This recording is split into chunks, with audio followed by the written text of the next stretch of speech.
طب يا دكتور اتعلم ايه؟ هات من الاخر. اتعلم انجليزي لان لغة التواصل بتاعت العالم كله.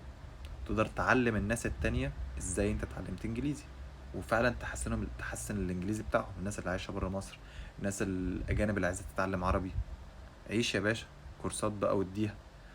عايز تبقى مدرب، اتمرن، انزل الجيم، ذاكر تغذية كويس، ذاكر أدوية كويس، ذاكر هرمونات كويس.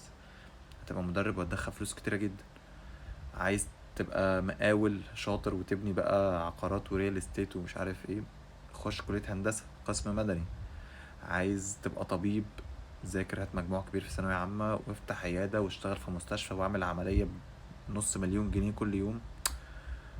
كمية الفرص ما بتخلصش. اقول لك على ابسط حاجة وادفع حاجة. من بعد كورونا كم السوشيال ميديا وكم الكونتنت كريترز زاد قوي قوي قوي. ممكن تزود دخلك بان انت تتعلم ازاي تصمم ثامبنيلز للناس اللي بتصور فيديوهات ومحتاجة حد يعمل لها ثامبنيلز شكله حلو. ممكن تتعلم اديتنج، ناس عايزة تصور فيديو وتبعته لحد يمنتج ويكبر دماغه بقى هو يكمل يومه. ممكن تتعلم انت تصور محتوى لنفسك تفيد الناس بيه، ما تبقاش بقى اهبل وتقعد تعمل تحديات والشغل التعبان ده.